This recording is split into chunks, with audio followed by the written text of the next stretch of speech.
Cashflow Diary Podcast, episode 139. Welcome to yet another exciting episode of the Cashflow Diary Podcast, the podcast that teaches you insider tips, tactics, and strategies for creating leverage streams of cash flow into your life. Learn from top-performing entrepreneurs, business owners, investors, and thought leaders from across the globe as they share their secrets to success. Like what you learn on this and other Cashflow Diary podcast episodes? Go to learninvestingnow.com and sign up to receive powerful tips and information that will help you succeed as an entrepreneur and investor.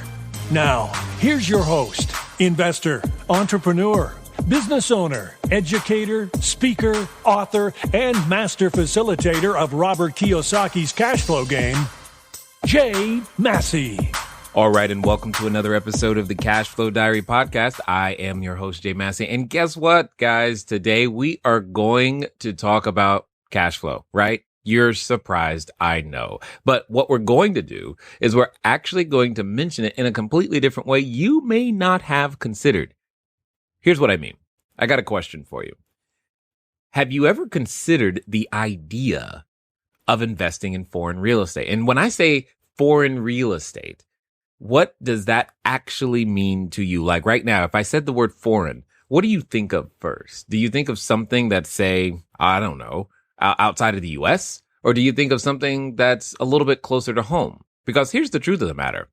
You may live in, I don't know, Texas. But because you live in Texas, guess what? North Carolina is a foreign market to you.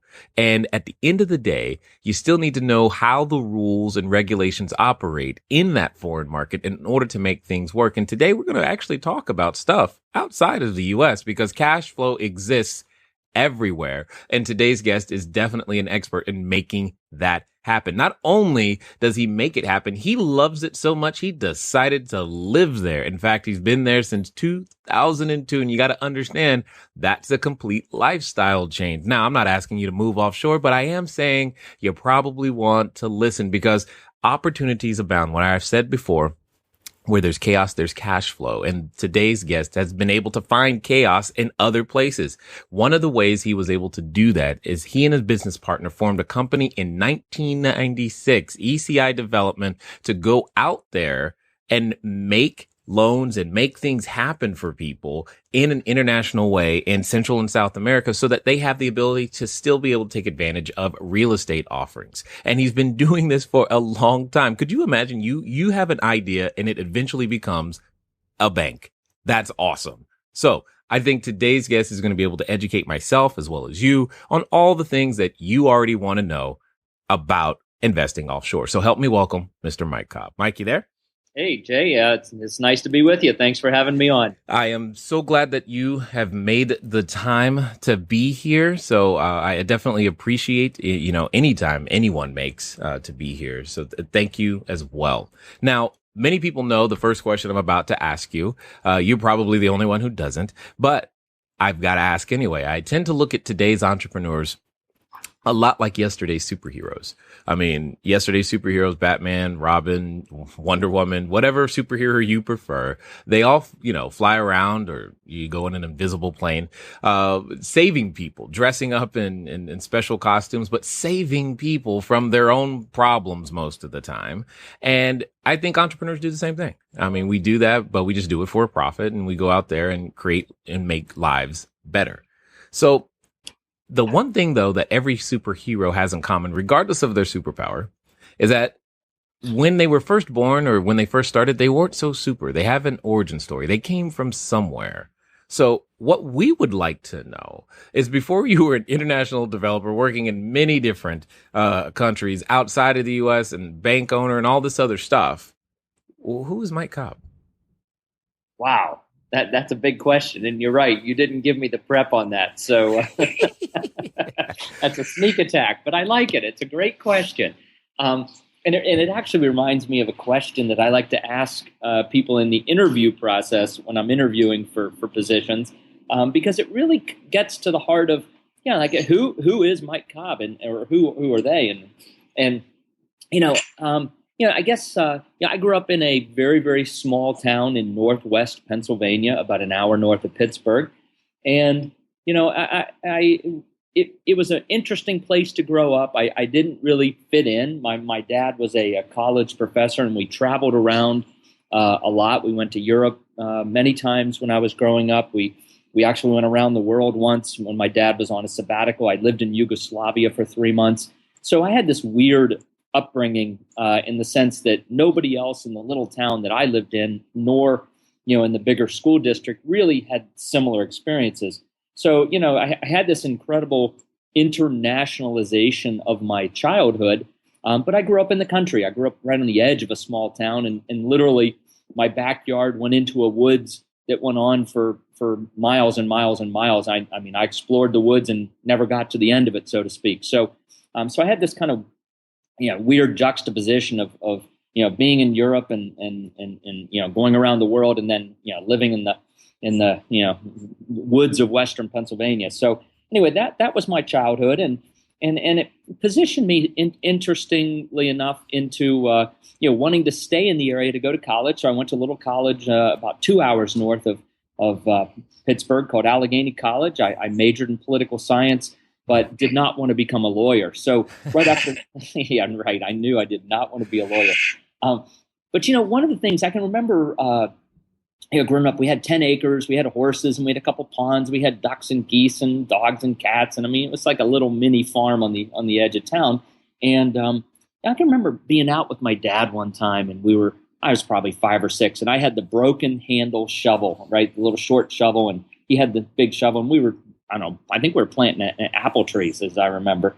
And I was 5 or 6, and whatever, I sat down, and I remember my dad looked down at me, he goes, "Get your ass off the ground, boy. When you're working, you're working."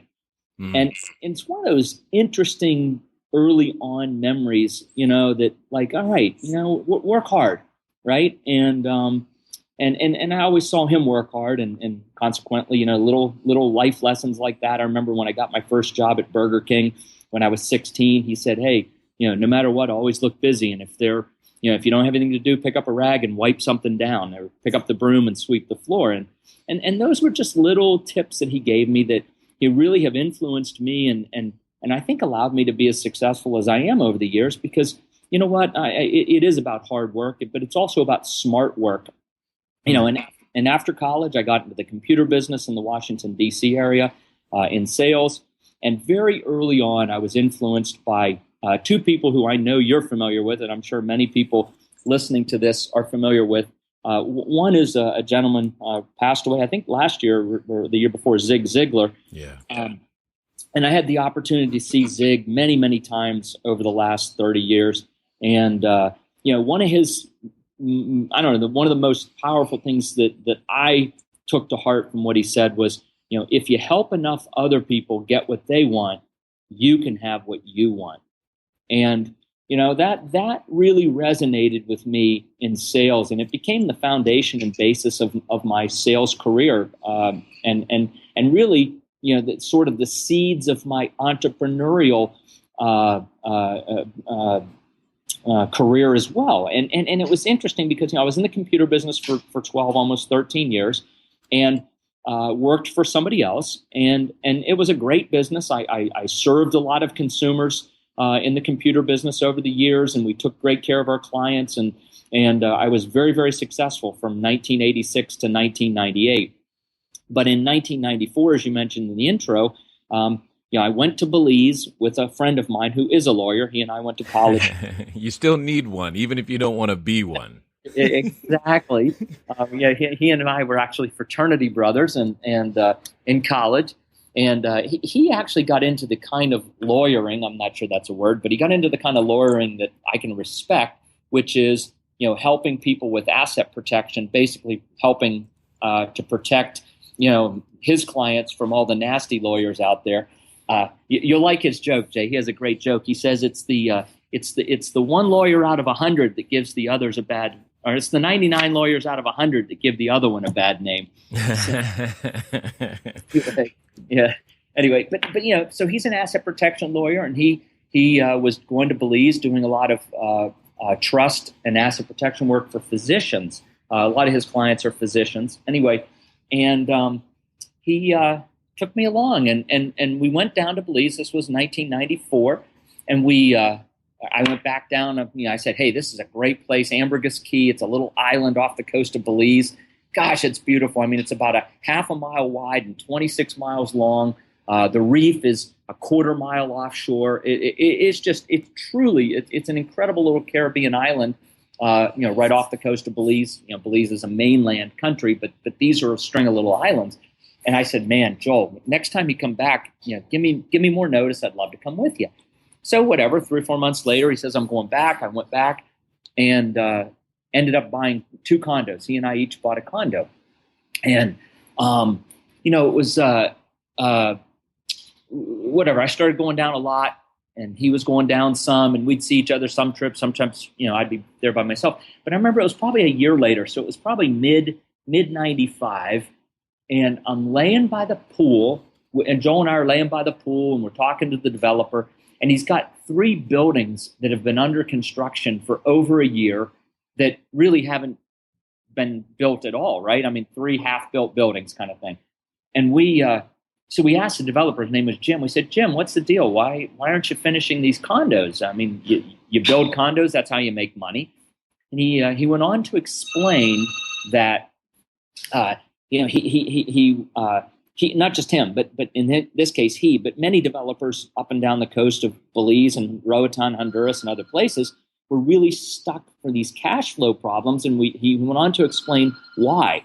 And it's an interesting scenario, Jay. He didn't know what he didn't know, and what he didn't know was there was no financing for North American buyers. So a guy like Jim comes down to Belize and he buys a couple acres on the beach and he builds the first 3 or 4 condo buildings, because he's got a couple $1,000,000 in his bank account. So he builds the condo buildings. He thinks to himself, okay, I'm going to build these condos. I'm going to mark them up, 25, 30%. I'm going to sell them. I'm going to make the profit, build some more buildings, blah, blah, blah, blah, blah. But what happened to Jim and many other developers was North American clients would come down. They'd want to buy a condo. They'd say, all right, well, I can put 20% down, 30% down. And he'd go, whoa, like, no, I need 200,000. I don't need 40,000 or 60,000. The condo's 200,000. Right. And the problem is that banks in North America, the U.S. and Canada, would not lend on collateral in Belize, and the banks in Belize wouldn't lend to a North American. And so, put Jim and all these developers in a really tough spot where basically they had to make a choice. They had to either take a down payment and self-finance their buyers, or they had to turn sales away. And, a lot of developers kind of went different directions on that, but many, said, hey, something's better than nothing. So they'd take 20, 30% down, they'd finance these people. And so, we saw an opportunity to set up a little mortgage company to serve North Americans buying property in Belize, and then it eventually expanded throughout the region. But it got its start right there on Ambergris Caye as a way to help somebody get what they wanted, which was a condo or a home or a piece of property that they couldn't get financing for. We stepped in and solved that problem. And as you mentioned, by 2003, we turned our little mortgage company into a bank, and we went out and hired professional bankers to come run it, which it's been going well. It's a great business for us. But, in the end, when we really boil it down, we're still a mortgage company. We still help North Americans acquire property in Central and South America, and we, help developers, have their, have their cash flow issues resolved. So, boy, that was a long answer to who is Mike Cobb. I want to. No. I let you go because I'm like, that's exactly what we want to know. Because oftentimes, here's what happens. We're inspired with an idea. We want to do something about it, but we don't know how to even recognize the opportunity, let alone actually do something about it. And you did exactly that. I mean, you're in the middle of vacation. By the way, everyone listening, if you've not been to Ambergris Caye, pay attention to the podcast. You will eventually, we're going, I'll let you know. We'll all be there. It'll be awesome together. Here's the point. If you've never been, you gotta go because it's just that beautiful. So I can understand why you went and you just ended up buying property. It makes nothing but total sense to me. Yeah. I mean, if you once you're there, you get it. You're like, oh, duh. But the major thing that I love is is how you identified the opportunity. There was a problem. Some people will look at that problem. Oh, there's no financing for North Americans, and go, well, I guess I can't do business here, and pack up and go home and find some other place. You said, no, let's solve this problem.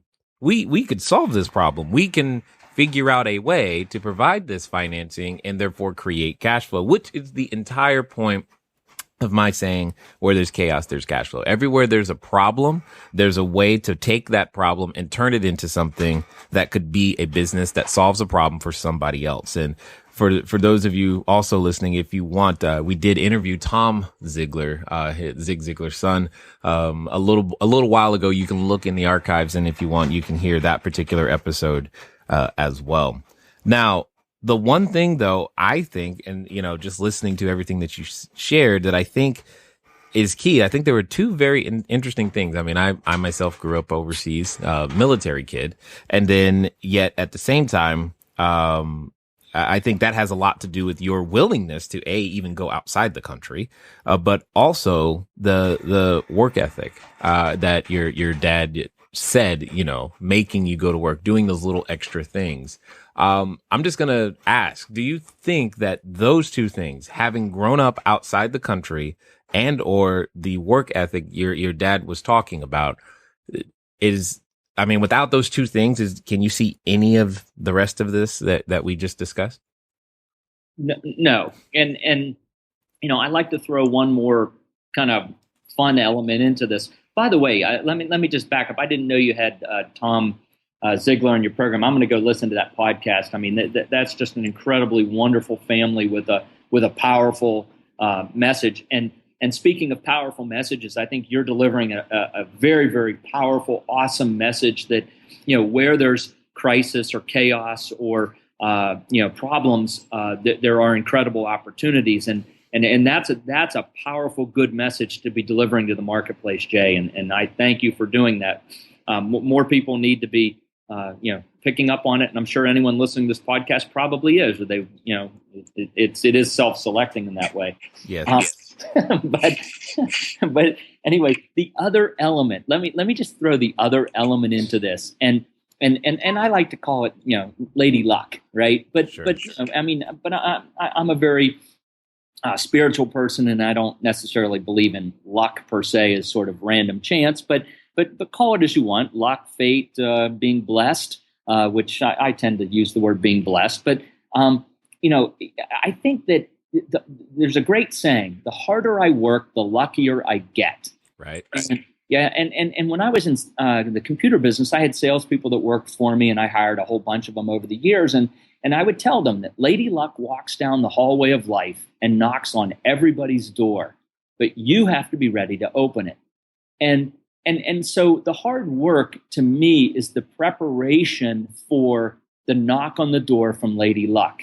And it also involves an element of risk taking or the ability to wade into something unknown. I mean, it doesn't have to necessarily be risky, but it ultimately entrepreneurship is risky. But to me, it's even before risk. There's the faith in yourself and in your network. Because as much as we like to say that we're individualistic and we do things on our own, and I do believe that, because ultimately I am an individual actor, but I choose to work with others, my network, right? Right. But see, faith is a big part of it, that you're willing to step into the unknown, push into the unknown, work into the unknown, and have a sense that you've got the ability, your network, between yourself and your network, you have the resources and the ability and the creativity. Really, that's the key, right? The creativity to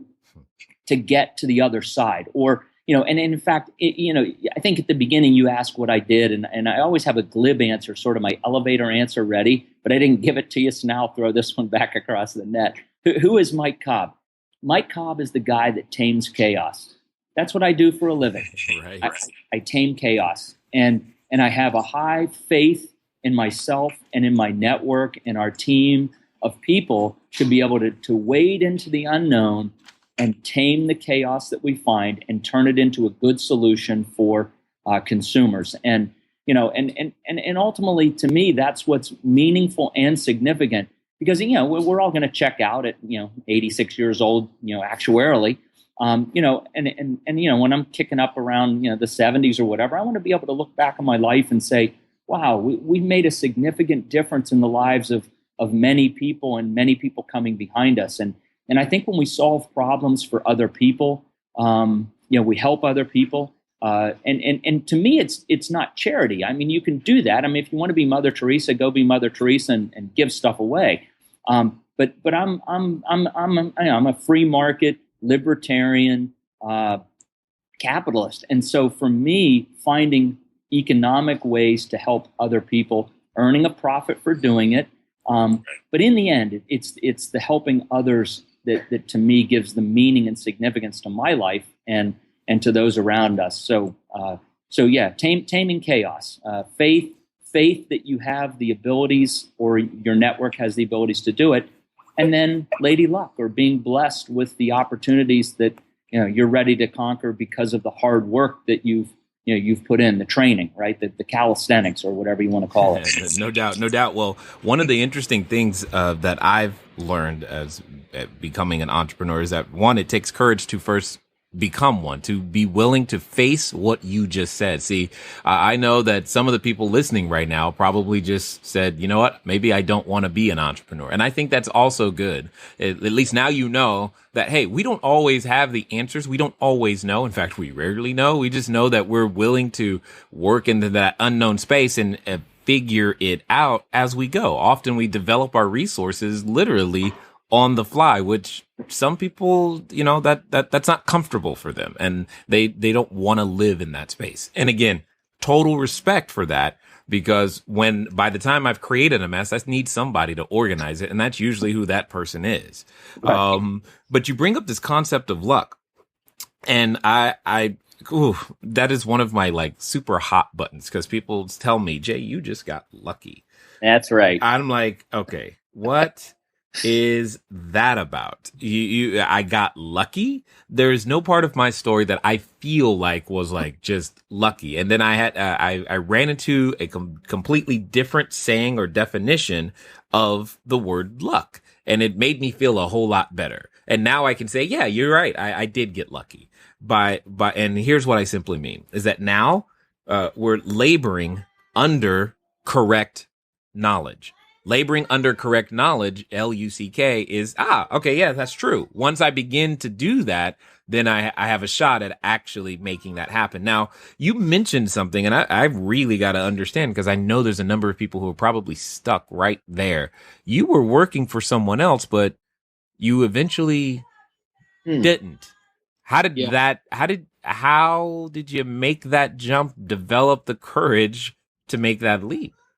Well, that's a great question, and it was I worked for a Taiwanese Chinese couple for almost 13 years, and it was their business, they owned it, and again, I was super successful. I was on a straight commission basis, which I like, and it was performance based, and again, doing very, very well, and part of that was luck. What'd you say? Laboring under correct knowledge. It was a good time to be in the computer business. I was on the PC side of things. So good timing, good company, good people around me. But every year I would ask the owner of the business to sell me a piece of the company. And he wouldn't. He'd always have some excuse why he wouldn't sell me a piece of the business. And then he started thinking about selling the company himself. And I very quickly realized that as the highest paid employee of that company, any new buyer, I'd be the first guy out the door.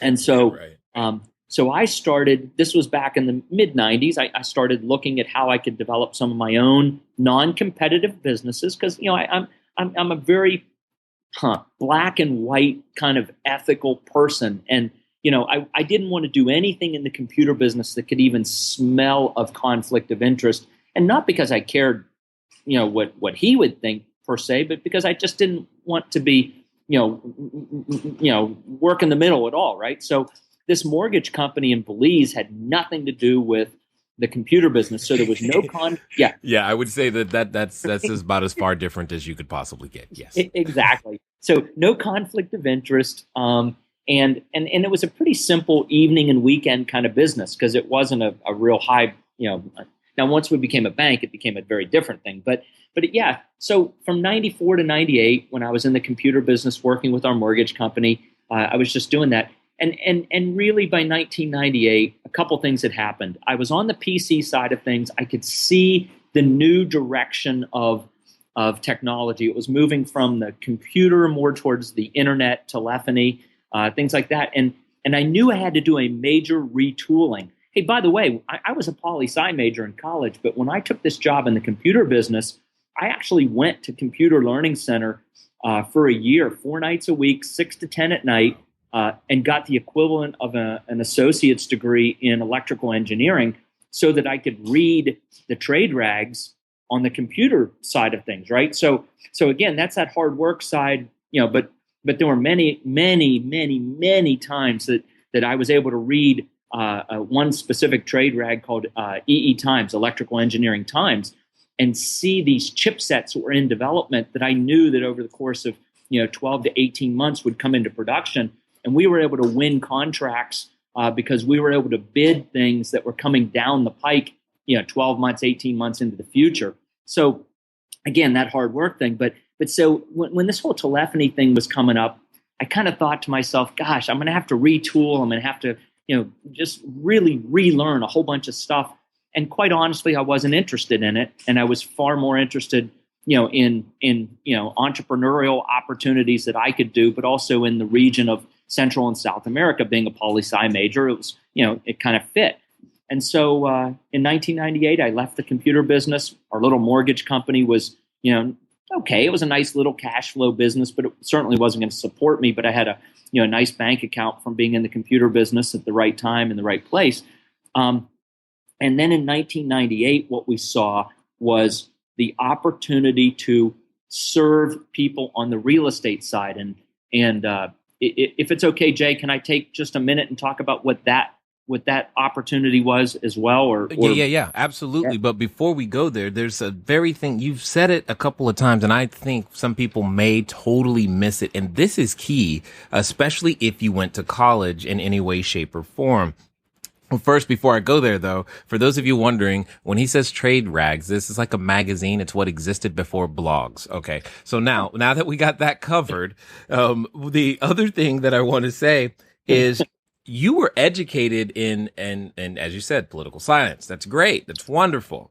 But you didn't stop. You've been this perpetual student, and you didn't let what you thought you knew stop you from taking advantage of new opportunities.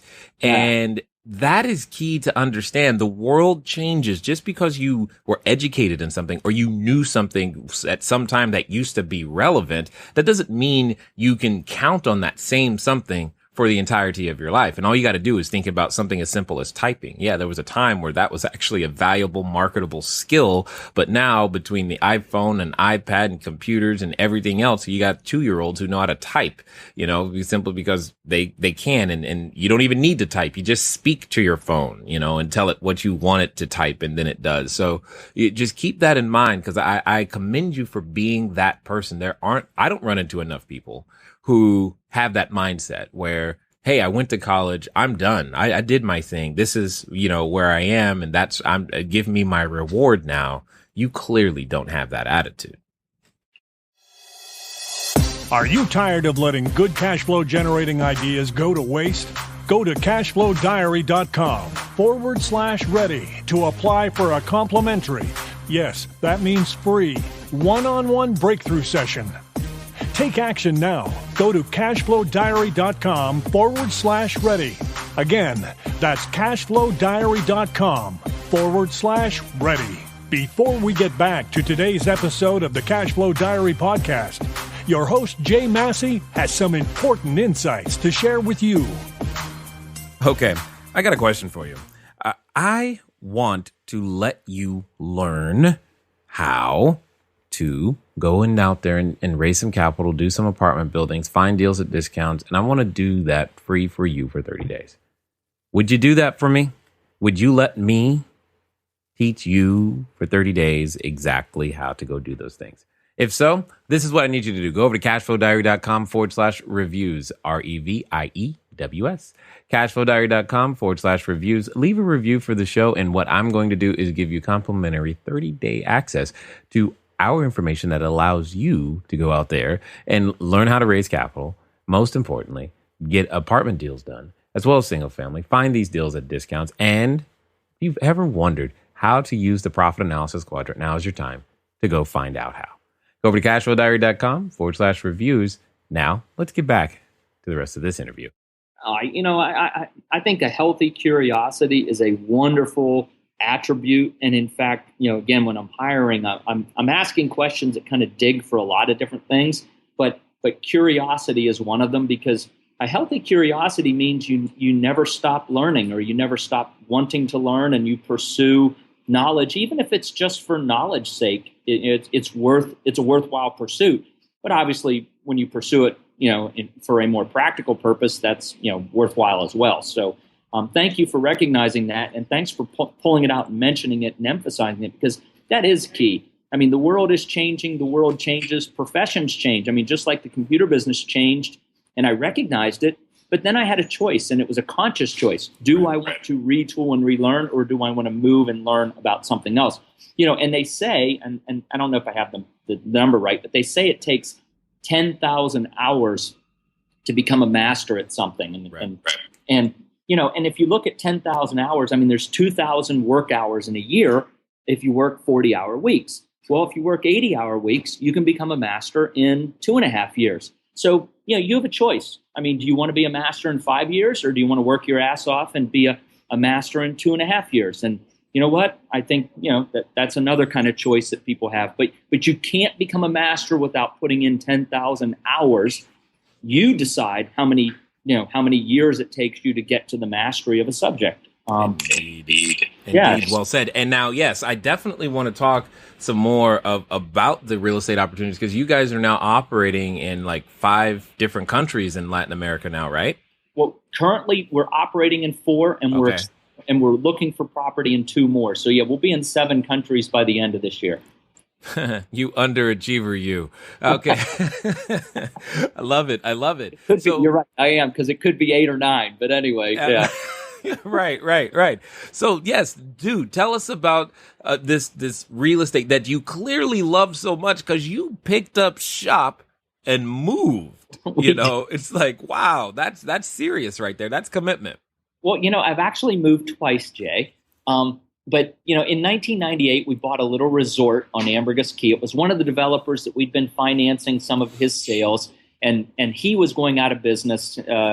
Unfortunately, Ambergris Caye, attracts a lot of, people who are wanting to sit on a bar stool, and they think, owning a resort and running a resort, they can manage it from the bar stool, and many of them don't make it. And he was one of them. And we ended up buying his resort in a foreclosure situation, and it was a very good purchase. And my wife and I moved there for 6 months, basically, to turn around a resort. Now, you talk about wading into the unknown. I mean, Jay, my saying was, you know what? I knew about as much about a resort as you can learn from staying in them. When we bought that resort, I knew nothing about running a resort. I mean, zero, right? And but that didn't stop us from buying it in a foreclosure and stepping into a world of problems. You can imagine a resort in foreclosure. Just the payables this guy had, the outstanding bills, the upset workers. I mean, on and on and on and on. And anyway, it was a nightmare. But you know what? It's bath by fire. And again, we trusted in ourselves. My wife and I, we trusted in ourselves to move there. We trusted in our network of business partners and resources that we could bring to bear. And if we didn't have it, like you said a minute ago, you could hire it, and we did. And we got through it. And within 6 months, we turned a failing resort property into a marginally profitable resort business, and we moved back to the United States. So we did a 6-month stint in Belize. But it was interesting because what we saw, and this comes back again to the real core tenet of my my business philosophy is, what is the need that we can serve? What's the unique selling proposition, or what's the unique serving? I like that better, by the way, the USP, unique serving proposition. But and that was this, that if you had $1 million, just pick a number, but if you had big money, if you had $1 million, you could go to the Cayman Islands, you could go to Bermuda, you could go to Bahamas, you could go to Costa Rica, and you could buy something really nice that met North American standards. But if you were middle class, if you had $150,000, $200,000, and you wanted to go buy a property in same place, you probably couldn't do anything in the Caymans for $200,000. But anyway, but Central America, South America, you had a couple $100,000, and you wanted to have North American standard product. Water pressure, all the doorknobs at the same height, all the kitchen countertop at the right height, and an electrical outlet on every wall of the bedroom. I mean, we're not talking rocket science here. We're just talking just stuff that's been figured out in the U.S. and standardized in the U.S. And so if you had $200,000 and you came to Belize, for example, or Roatan or Nicaragua or Costa Rica, you had to settle. You had to settle for something less than North American standard, because nobody was building $150,000 product for middle class North Americans that met a North American standard. Again, if you had $1 million, you got a North American standard product. But if you had 150, 200,000, you were settling. And what we said was, hey, look, a lot of this stuff is free. It doesn't cost any money to put the door handles all at the same height in a house or a condo. That's free. It doesn't cost anything to put the kitchen countertop at the height that North Americans are accustomed to. It costs like another $3 or $4, maybe $10. It probably costs $10 to put an outlet on every wall of the bedroom, right? I mean, so we're talking about these little non-cost things that change the quality of life. Water pressure, that actually costs a little bit more money, but water, but water pressure is a pretty high quality of life thing. Anyway, so we said, look, with just a little bit of money, we can charge, say 10% more than our competitors, but deliver a product that's 20 or 30% more comfortable and familiar and better, we believe. And so we said that this is another way we can serve North American consumers. So we had the finance side to help them buy the products that they were looking for. But again, because we were helping them buy products that we would go and evaluate, because we're giving a loan, we're going to go see the collateral, right? So we'd walk in and I'd be shaking my head going, oh my gosh, I mean, this is crazy. And so we said, we can do better. And so we did. We started a real estate company to do better. And that's really how ECI Development was formed, was to provide a North American standard product. And when we looked at the marketplace in the U.S., we said, who really nailed this? Who got it right in the United States? And Del Webb, Del Webb, for some of your folks, especially in the southern part of the United States, would know the Del Webb brand, Sun City. He started out in Phoenix, Arizona. And what Del Webb understood, he had 3 strokes of genius. One, that people were going to want warm weather retirement, and a lot of folks did, moving out of the northern United States and out of Canada. They wanted someplace warm in the winter. But his real that was a stroke of genius, because he was the first to really understand that. But he had 2 other strokes of genius.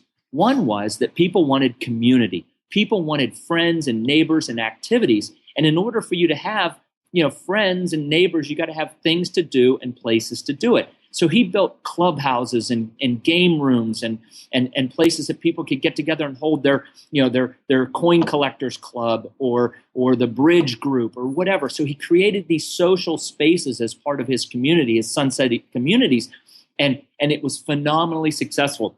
So he had all these people moving there who could make new friends, turning neighbors into fast friends, the spirit of getting together. And one of the statements that he's famous for is this. He says, concrete, steel, and lumber make the buildings, but people make the community. And so he was the first developer to really get that. And his third stroke of genius, first, that people wanted warm weather, second, that they want community. His third stroke of genius was that not everybody wants to live in the desert of Arizona. And some people want to live in Texas, California, Florida, the Piedmonts, the Carolinas, whatever. And so when we looked at the U.S. model, we said, look, these wheels have already been invented in the U.S. We don't have to invent this wheel. What's the best wheel out there? And we looked at Del Webb and we said, this guy nailed it. So we understood, we saw the desire of North Americans to want to live in Central and South America. So that part fit his first stroke of genius. His second stroke of genius was community. And so we said, look, we're going to build clubhouses. We're going to build the amenities, the tennis courts, the golf courses, the swimming pools, the bars, the restaurants. We're going to create these social spaces and amenities before we sell property so that when somebody buys a home or a condo, they don't have to hear about what the developer's going to do. They can actually come and play golf, or they can come play tennis, or they can go hang out in the clubhouse and play bridge or whatever. And then the third stroke of genius that Del Webb had that we modeled was not everybody wants to live in the desert of Arizona. Well, guess what? Not everybody wants to live on a beautiful Caribbean island. I can't figure out why, but anyway. So, but it's interesting. Some people we bought the property in Nicaragua, which is our Grand Pacifica project. Some people are surfers. Right? They're not divers and snorkelers. They're surfers. And so they want Pacific Ocean. They want big waves.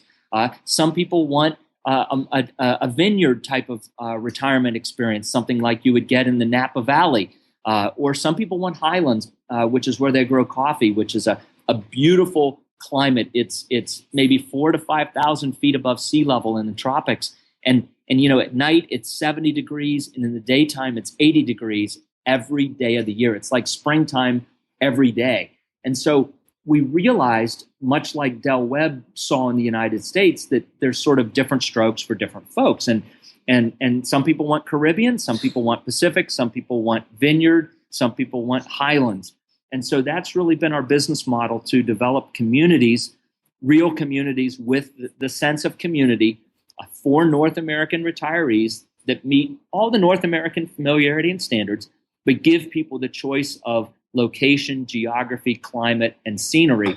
And that's really been the basis of our business. And it's gone unbelievably well, Jay. It's just, because we took a wheel that had already been invented and invented very well, and we just took it south of the border. And I don't claim any brilliance there at all. We copied a great model, but it's been phenomenally successful. So and that's where we are today. And in terms of moving, when we bought our Grand Pacifica property in the year 2000, we spent a couple years kind of trying to figure out what we were doing, and it took a couple years because Jay, we bought 3.5 miles of beach. This is incredible. This property looks like Southern California. It feels like Southern California, and we have 3.5 miles of Pacific Ocean front and 2,500 acres. And it took us some time to figure out that we were really building like a town, right? We're going to be building a town. And when we finally figured that out, we went out and hired a city planner, a company that builds towns. In fact, they built Celebration, Florida, which is Walt Disney's town right outside of Orlando. Walt Disney wanted to build a town, and they hired a company called Urban Design Associates to come design their town for them. Well, we figured if it was good enough for Disney, they were probably good enough for us. So, so again, not inventing a wheel, we went out and hired Urban Design Associates to design a town for us.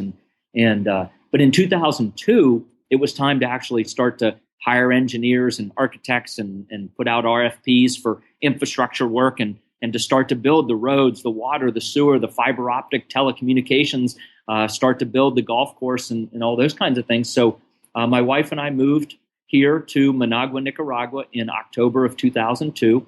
We've now been here 12 years. We moved here with a 2-year-old daughter. We've since had another daughter. My daughters are now 14 and 10, and they've grown up here. And it's a wonderful place to raise kids. The Nicaraguan folks are just so warm, friendly, awesome. There are a lot of reasons we stay in Nicaragua, but truly the people are the core fundamental reason that we've stayed as long as we have, and really can't imagine moving back to the United States. And we've made wonderful friends, and it's a great place to live.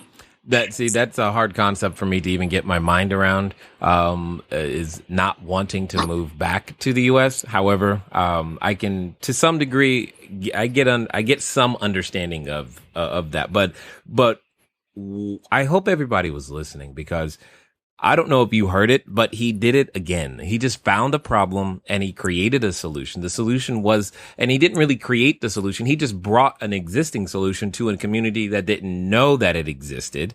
And most importantly, he was laboring under correct knowledge, someone else's knowledge. He just chose to labor under it. And doing that has created the developments in the communities that he's had. And I mean, just the idea, the concept, for some of you, this just blew your mind. The concept of having 3.5 miles of beach, you're like, what? How do you figure that out? I can tell you, if you were listening, if not, rewind, listen again. He was clearly saying it took us a couple of years to figure out, took us some time to figure out what we were doing. That meant he didn't know, and that's okay. Most entrepreneurs don't know all the time. And the idea we think we have isn't exactly what comes to fruition or what the marketplace wants at the end of the day. Go ahead. Oh, I'm going to give you a great example to emphasize that point right there. Okay.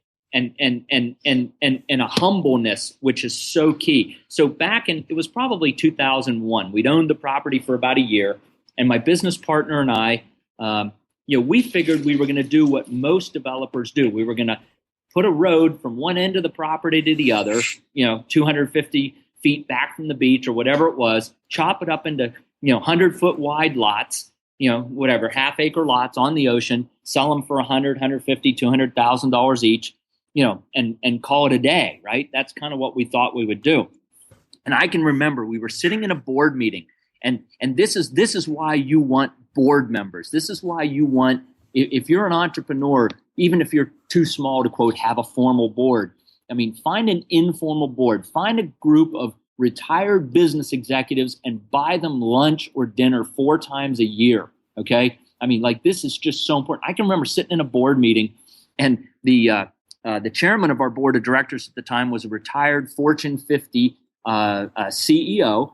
And retired guys are easy to get, by the way, because they're usually bored and looking for something to do, and their wife wants them out of the house. So you can definitely get them for lunch 4 times a year. You just need to go out and ask. And he was from a chemical business. So, totally unrelated. But he understood the business of business. He could see things from a 30,000-foot perspective.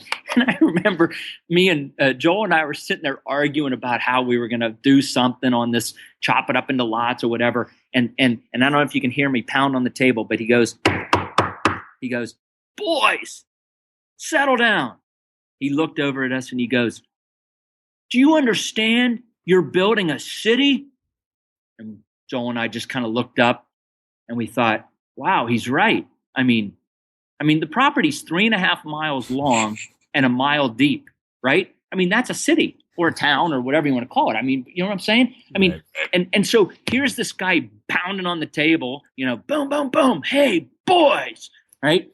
And it's that kind of, wow. And the humbleness to realize that, listen to what he said, right? And to recognize we didn't know. We had no clue, but he had a darn good idea of what that 30,000-foot perspective was. We were building a city in his mind, a town, whatever.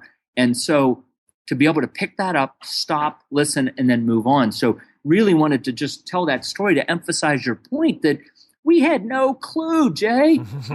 We had no clue. And what I'm trying to stress here is having no clue is okay, and understand that he had no clue, but he still owned the property already. He had still written the offer. He was making plans. He was going to figure it out on the way.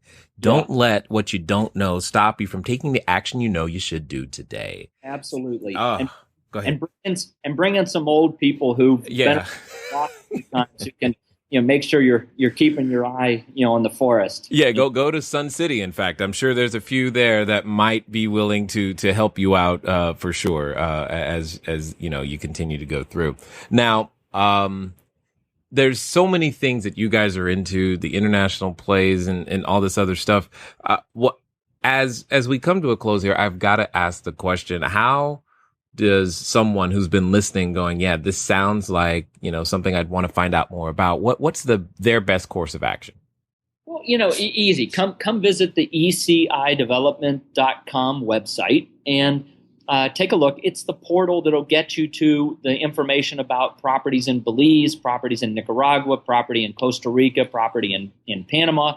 If you fill out an inquiry form, we'll add you to our newsletters. We send out a weekly newsletter called Hemispheres, which kind of touches on all of the different countries. It touches on banking. It touches on entrepreneurial opportunities offshore.